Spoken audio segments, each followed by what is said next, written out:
Today we have two electric motors wired in series on the Zilla 2K controller.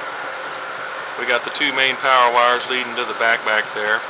We got the first juncture with this system here, and then we've got the contactor systems, and this right here is the fuse.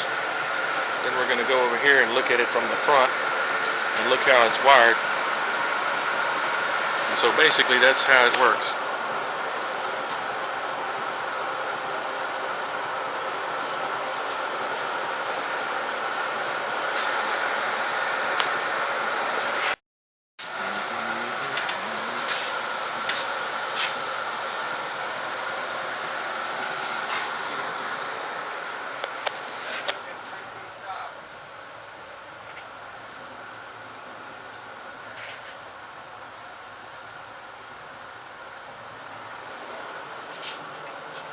These are all the batteries.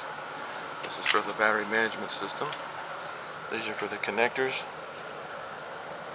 And here's the leftover wire. And those are the rest of the pieces right there. So that's basically it, big fella.